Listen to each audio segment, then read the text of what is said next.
Hello on the channel, friends. My name is still Yuri, and today is the first video in the series about the Panamera. Maybe some of you have seen my super cinematic intro.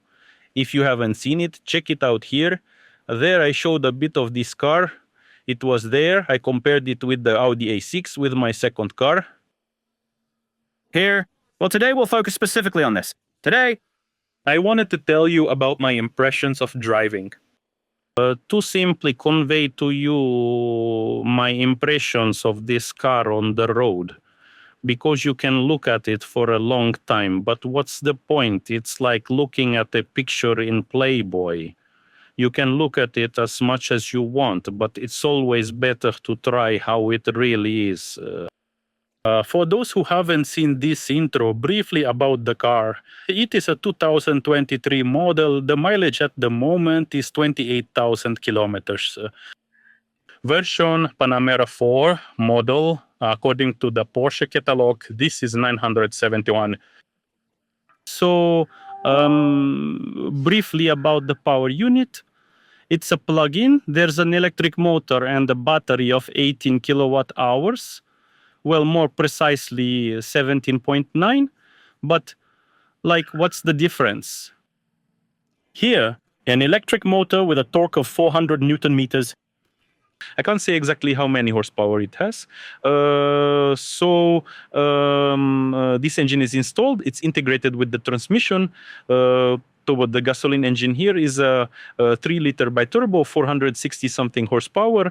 Well, and the gasoline engine has its own 400 plus Newton meters. Well, kind of all this moment, it does not add up completely and fully, it adds up partially, resulting in something like 460 or 470 horsepower and 700 Newton meters. All this power allows acceleration to 100 kilometers per hour. Once I measured 4.2 seconds, then 4.1. So something like that. So in general, the car is quite nimble. The car is mainly rear-wheel drive. It sounds a bit interesting, but the drive is mostly transferred to the rear wheels. They are of different widths. The rear has 315 tires, the front has 275. Overall, it's all-wheel drive, but the front wheels, they are connected. With a viscous coupling, the torque is controlled and transferred to them proportionally when needed to prevent wheel slip and loss of traction. Generally, during normal driving, in normal modes, all these drive transfers, meaning almost all the torque, some about 80%, is transferred to the rear wheels. And as this torque increases, the front wheels become more and more loaded with this torque. Again, and up to 50-50, that is until the proportion evens out to 50-50, when the torque is evenly distributed at 25% to each wheel, and that's where it stops. Why did they do it this way? Well, because when torque is applied to the front wheels, they are additionally loaded, and this negatively affects steering. Well, on the other hand, rear-wheel drive cars handle the best because the torque goes to one set of wheels and they are steered with the front ones. But since there is a lot of power here, the rear wheels won't manage to transfer it to the asphalt. Even though they are very wide, they won't slip. That's why it has all-wheel drive. This is what allows this car to hold the road very well, very confidently, regardless of whether the weather is slippery or not, rain or no rain. Obviously, physics can't be ignored. By the way, in the Porsche catalog, in the Porsche user manual, it says, guys, remember, physics hasn't been cancelled. So make sure everything is fine. Well, and the guys are watching. So in general, after turning it on, this is how it all looks when the car is off. I won't say it's stalled because it's unclear whether it's starting or just turning on, probably the latter. Well, and after turning off, it automatically switches to electric mode. That is, its default mode is e-power. There are actually 4 of these modes. The first is electric. The second, accordingly here, it doesn't switch. The second is hybrid. Well, the third is sport. Now the internal combustion engine has started, and there's also a sports exhaust here. It's kind of adjustable. There are flaps in the middle, and it immediately switches to sport mode. This exhaust, the suspension is adjusted. Here the indicator lit up too. It also switched to sport mode, but not to track mode, rather to a kind of intermediate mode, because there is also a track mode which is really intended only for racing and tracks. Well, in this sport mode, Pacheco, the internal combustion engine will constantly run, and it also won't let the battery discharge below 20%. So there is always an extra boost for sharp accelerations. Well, and there is also Sport Plus. The exhaust is the same. The suspension has become even stiffer. The car lowers perfectly. Right now, my indicator lit up showing that the car is lowering as practically to the asphalt itself. There, the clearance remains minimal, and in this case, the battery will stay at 80%. So, to constantly provide additional power, that is somehow it all works. It charges in certain internal combustion engine modes, discharges in general. It's all very complex. It kind of works. Well, and also the spoiler control. There is a retractable spoiler on the trunk, so the spoiler control also kind of differs in these 2 modes. In Sport Plus, it extends, I think, at 90 kilometers, and in regular Sport, either at 140 or something like that. In general, it's all related to aerodynamics. And also, the active radiator grille works with this thing too. It also opens and closes, somehow connected. In general, it's all complicated. I can't tell you exactly how it works. What matters is the result you get. But in general, this Sport Plus is only suitable for the track. You can't really drive on the highway with it because it becomes very, very stiff. Here, așadar, in regular sport mode, upon chassis, Bashetaka auto on the highway, it behaves great. Regular sport, if there's a German highway and you're in the mood to drive really fast, the maximum I managed to get out of this car according to its speedometer was 298 kilometers per hour. It is very fast. Well, here, regular sport is perfect for this. So for such energetic city driving, this mode, hybrid auto, is well suited. It doesn't fully load the electric motor. It drives, well, in an unclear way. That is, it takes about 80% of the power from the electric motor, probably, while the battery is charged, and about 20% from the gasoline engine, from the internal combustion engine. And then when the battery is already discharged, it works like a regular hybrid, not a plug-in, just a regular hybrid. It recuperates something, doesn't recuperate something, and somehow it all works. Well, it works well. And the regular electric mode. So in electric mode, the V-Power internal combustion engine starts only when you press the gas pedal hard, sharply. That's it. As long as you drive calmly and the power, as it were, the power generated by the electric motor is enough, well, the internal combustion engine does not start. In general, talking is good, but it's probably time to hit the road. Right now, we are completely in electric mode. The torque from this electric motor is transmitted through the gearbox. The gears become very, very short. That is, they switch. Right now, I'm driving in second gear, 5 kilometers per hour on electric traction. That's how it looks. Although the revolutions of the gasoline engine, or when it runs on the gasoline engine, are roughly like a diesel, that is there, well, you know, at 100, 120 kilometers per hour, you have about 1,200 revolutions on some high gear. Well, on electric traction, it all looks quite different. Now we will choose a route, preferably with the sun not blinding us here on purpose. and we will try to drive so that there is a bit of shade.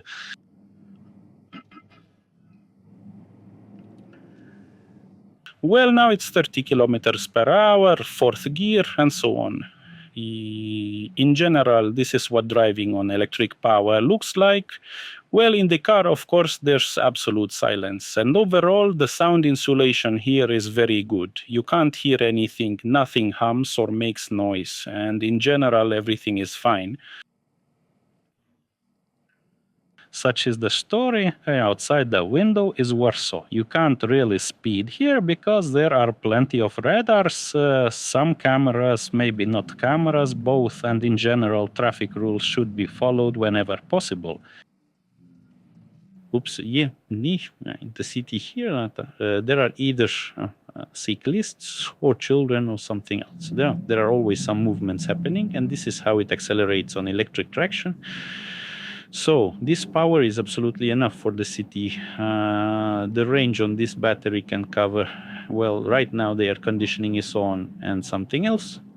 You can probably drive about 45 kilometers on the battery. The manufacturer claims it should last 55.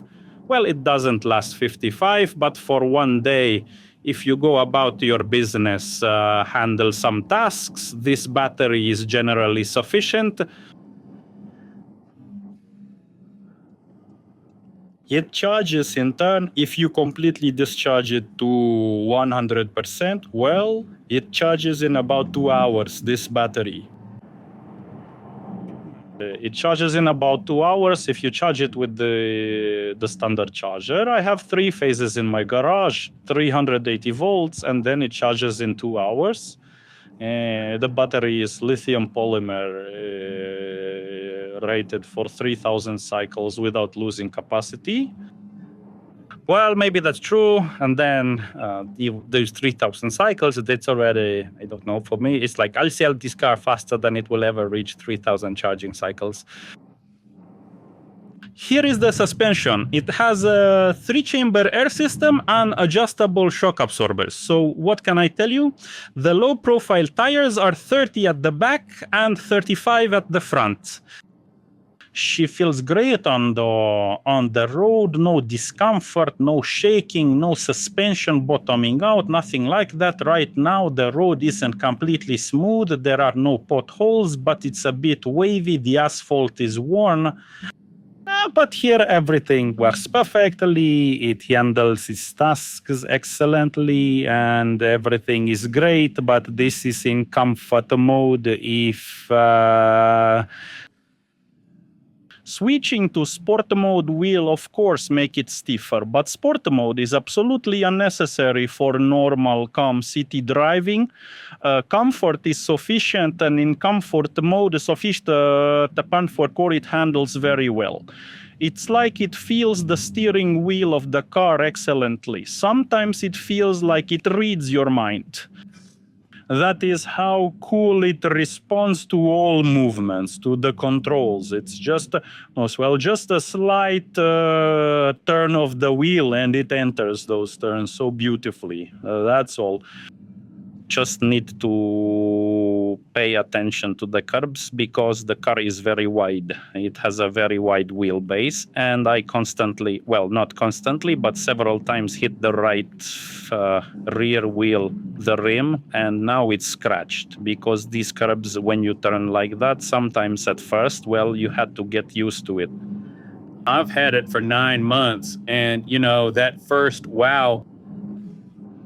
Well, that initial excitement about the car has passed. I still like it all the time. Everything is fine with it. It doesn't cause any negative feelings, let's say. But now I can normally approach this kind of review. Not a review, normally share impressions knowing this car. And without that kind of crazy wow and supercar, Porsche. Well, yes, it's a good, very, very good car. But now we can talk about it calmly. Here, so the suspension behaves wonderfully in the city in comfort mode. It's great for the city, and that's how it is all the time. If you switch to sport mode, it starts to shake noticeably in the city because those waves and bumps become very noticeable, and well, it becomes, let's say, uncomfortable. I have always been amazed by people who buy, for example, a BMW, and they buy a BMW with a sports suspension for city driving, and then, well, they drive and rattle their spine. The same goes for Porsche 911 owners. But here there is mainly no pneumatic suspension. It's the spring suspension, and it's tuned, well, in a sporty way, but it can also be a bit uncomfortable to drive such a car. Here, the everyday driving goes perfectly well because you can adjust everything for yourself. So right now we are driving in the suburbs of Warsaw, Ząbki. And, well, in electric mode, it's fine. You constantly see children, pedestrians, intersections, and other things. So, well, now there will be a bit of a bypass, so we can go faster there, and we'll see how this electric drive handles it on this bypass. I left the yard, the battery was fully charged, and there were 50-something kilometers of range on it. Now it's 44 kilometers, so that's how it looks.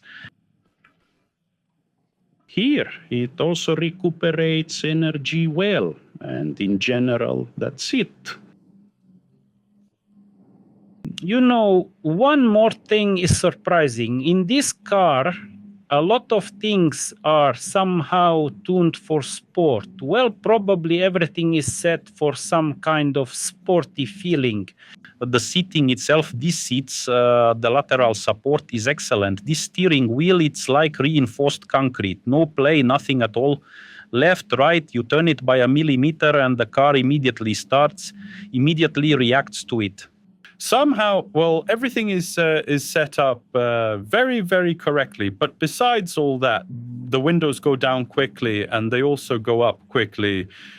That is significantly faster, noticeably faster than in some, well, regular car, which is kind of otherwise than in an Audi A6. It all works much faster. Now the gasoline engine started and we went a bit faster because there was another car. We needed to overtake it, so I pressed the gas a little and then we drove off. Now it will turn off again and will return to normal mode, to electric mode. Let's see how it handles more relaxed driving. I'll try to drive in a way that the gasoline engine doesn't start for a while. Here, and somehow it's all organized, so that this car feels very, well, like a Porsche. Everything is just right at hand. And you sit there kind of like an extension, a cockpit, and here I feel the center console with my leg. On the left side, I feel the door with my leg. But it doesn't interfere. It's shaped in such a way that you just sit like in a cocoon. And all these elements, they hold you. The side support of the seat, here, this, the center console, this door, and all of this. And it's like, well, like in a capsule. You just sit like in a capsule. I drove this car to Vienna. So one way, it was about 750 kilometers. Probably felt a bit like, over time, it constantly gives emotions. This car, constantly with every acceleration, constantly on the highway, you want to race someone. Well, not race, just drive fast because there's usually no one to race with. And you constantly feel this kind of such emotions, such heightened emotions. And a little bit during long trips, you start to get tired of it because you would like something more calm. But driving this car calmly just doesn't appeal. You want to drive it fast, dynamically, and... now I'm driving on this electric drive and there's a Mazda ahead and it just starts getting in my way. Okay, so we're going 100 kilometers per hour. It's fine on this electric drive, overtaking the Mazda, then accelerating further. 110, 120, can't go further because there's a speed limit here. In general, it drives quite briskly, and everything is fine with this electric drive. You can road quite comfortably in this mode. Here, let's switch to hybrid. Yes, the gasoline engine has started.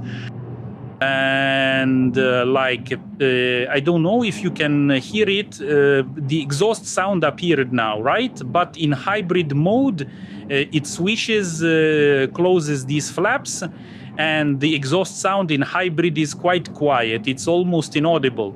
Well, just a little bit somewhere, a little. But when you switch to sport, oh! Now you probably heard it, but here we need to slow down because it's the city. You can't do that here. Definitely not on camera, but so that's how it is. Well, and this car behaves very differently. It's interesting and kind of... It's like for all occasions, you know, usually what's universal is bad. Well, that's how it is in life, because it's kind of about nothing, about everything and nothing. But this car doesn't fall under that rule. It's truly very versatile. It can drive both calmly and aggressively however you want. These settings really have such a strong effect on it. They change the character of driving, its behavior, the behavior of this car, and all of that. So it just becomes a completely different car. Here in sport mode, there's not much to talk about right now because we're in the city. I'll take it on the highway in the next video. I also have a trip to Germany planned, and maybe then I'll properly show you how it behaves in sport mode. It is, well, very... The car becomes very interesting in general in this sport mode. What can be said here? Well, for the city, it's such a calm drive. Battery range is 38 kilometers. I don't know how far we have traveled. We've probably driven about 10 kilometers already, right? And this is how it looks. The main thing I would like to focus on is the emotions it gives, you know, all this business, all these constant stresses, and something is always happening in life, now, one thing or another. And these events are not always positive. Very often there's some negativity, and sometimes the nerves just get very strained.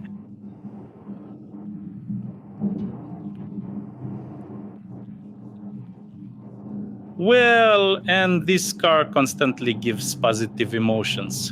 While moving from one meeting to another, you manage to soak up this positivity and relax. And just always, when I drive this car, well, there's this, you know, kind of half smile. It's always great. You just need, it's a Panamera, it's a bullseye. Back in 2009, Porsche released the first Panamera. It was the 970 version. Here, model 970, and made a platform for the Bentley Continental and for the Panamera. They are on a shared platform. Here, these cars are in general very similar. Well, and this is the second version, 971. This is specifically a facelifted one. Here is the new MMI.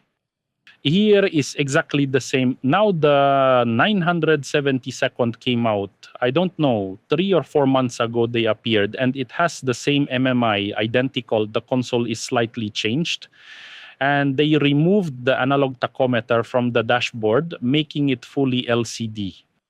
Here there is an analog tachometer, and on the sides there are kind of wings, 2 LCD displays. On the left there's the temperature, some restrictions. All of this is adjustable. Here I have a speedometer, a tachometer. All sorts of various car parameters are displayed here, there, in the hybrid setup stored, this and that, and on the right a compass, and there is also a hub display. Well, you know what I mean? This can all be adjusted. Well, I'll show you all of this later with the camera, because just talking about it is a bit pointless. That's how it looks. And those clocks in the middle are cool. They can work as clocks, like now a second hand, and there are small liquid crystal clocks, and in track mode, they switch to a stopwatch, then it works quite differently. So that's that. I bought this car from an official dealer in Warsaw with a mileage of 14,000 kilometers. It was 1 year and 2 months old, something like that.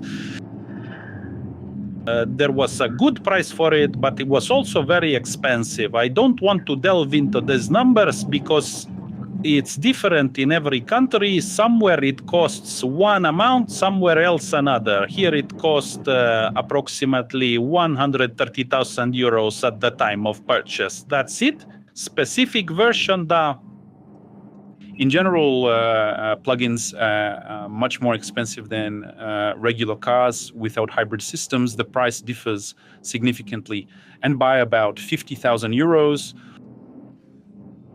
Approximately. Is it worth it? Yes, of course. Of course, it is worth it, because this electric motor, it's not so much for driving around and saving in the city. No one really does that on a daily basis. But it adds a great boost at the bottom, right there when you need it, when you have turbo lag. So turbo lag, not turbo lag. This is bi-turbo, and there is no such turbo lag here. All of this is very well organized. There is some kind of very complex, intricate system for controlling these lapses that are in the intake manifold and some other things. Well, in general, it's a Porsche. What can I say? There are two separate intercoolers under the hood. I'll show you everything later in the next videos. Under the hood in the bumper, these intercoolers, and air passes separately through one, separately through the other. Two turbines. And it seems like each intercooler probably serves its own turbine. That's what I somehow think. But that's not certain. We'll look at the details later to see how it looks. So, at the time of purchasing this car, I had an Audi A6, the one that was in my super cinematic video intro. Be sure to watch that video, it's interesting, with great shots. But also, that's how it ended, and I wanted to somehow wrap it up. The year was quite successful, and I wanted to somehow summarize it, to sum it up, and this was like a prize at the end of the year. This car was bought in that context. And I bought it, and I really like my Audi A6, and everything is fine with it. It's a good, comfortable car, but you know, when I bought this Panamera, the Audi stayed in the garage, and I practically never drove it again. It probably sat there for half a year.